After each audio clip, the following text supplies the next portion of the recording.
Hello, ladies and gentlemen. I'm the Mothmaker, and today I'll be talking about the history of guns in America. Without further ado, let's dig in.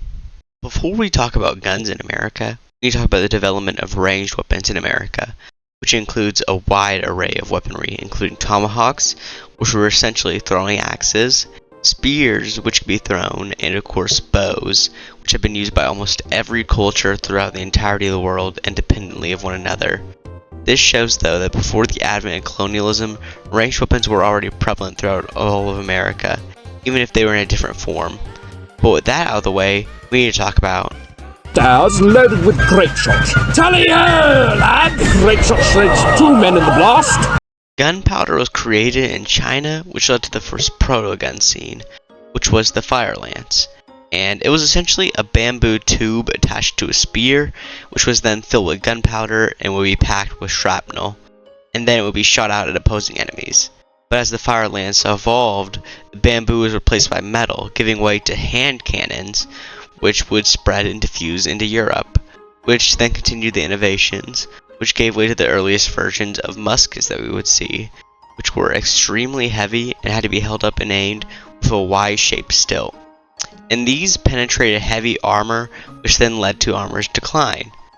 Then we see the size shrink as we get flintlocks and more widely known varieties of muskets. But now that we have the brief history of guns out of the way, we can finally talk about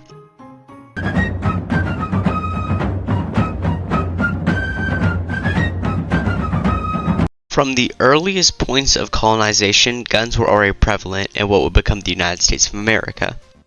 But at this point, we can see their use against the Native American tribes of the United States of America, with the earliest example of a war against a Native American group that involved guns being the Beaver Wars, which was between the French and several groups of Native Americans over some land in what would become upstate New York.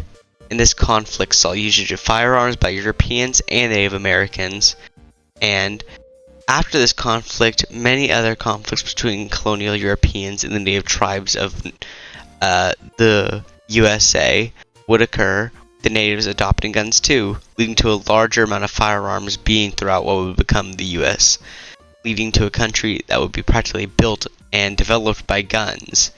But now that we talked about the colonization, we need to talk about Devil, as I grab my powdered wig and Kentucky rifle. Blow it. As you can more than likely guess, guns saw a lot of usage throughout the Revolutionary War, with the British still using the same guns that we've been seeing them use, and the Patriots also using guns along with guerrilla tactics against the British. But the usage of guns against the British by the future American victors greatly impacted their views on guns, with many of the founding fathers of the United States of America viewing guns as a means to rebel against tyranny or a corrupt government. And this view can be supported by a quote from founding father James Madison, in which he says, "Those who are best acquainted with the last successful resistance of this country against British arms will be most inclined to deny the possibility of it, besides the advantage of being armed, which Americans possess over every other nation." Which essentially means that Americans harbor a greater advantage in the fight against tyranny than other nations due to their having of a freedom to have firearms. And this is again seen in the Constitution, which is written and subsequently amended with the Second Amendment, which states, "A well-regulated militia being necessary to the security of a free state, the right of people to keep and bear arms shall not be infringed," which essentially protects the right of the people to own firearms. But as we moved out of early America, we now need to talk about SpongeBob, turn off your fucking racist music, you goddamn traitor!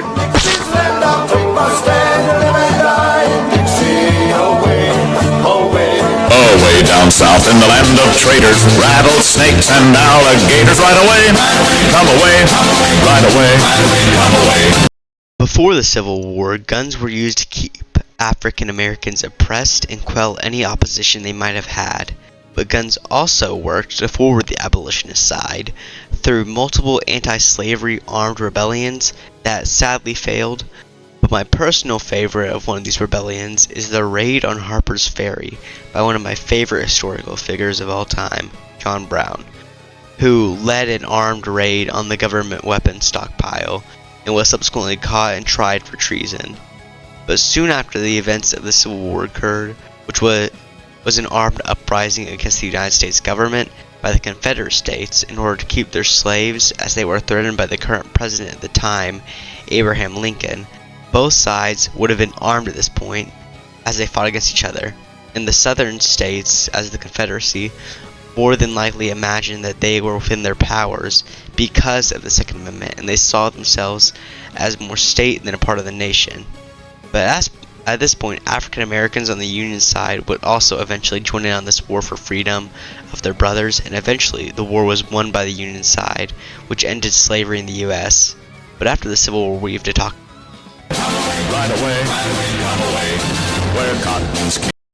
There's a saying from this time period which is related to firearms, which is one of my favorite quotes, and it goes, "Abraham Lincoln may have freed all men, but Sam Colt made them equal," which was used by African American cowboys and frontiersmen in the West in reference to the Colt 45 revolver, which also shows the evolution of guns in America as they prevail even more as a great equalizer, because no matter who you are, we are all made equal by the barrel of a gun. But soon we reach World War I, which led to greater advancements of firearms, along with precedingly World War II also advancing firearms. But then we move on to Martin Luther King Jr. What'd he do? He died for sins. No, that throughout the civil rights movement, certain groups of activists would carry or use guns to show they are too equal, such as the Black Panther Party, whose main basis was open carry and designed to challenge the extensive force and misconduct of the police against African Americans, which the Black Panther Party was also challenged by the government as they were seen as a threat. But as we get out of the civil rights movement, we need to talk about. Now, I'm going to reach a little bit into some touchy topics here. So if you are uncomfortable with the mention of mass shootings, or other violent acts against the innocent public, then I highly suggest you click off the video. But if you stayed, then let's get in.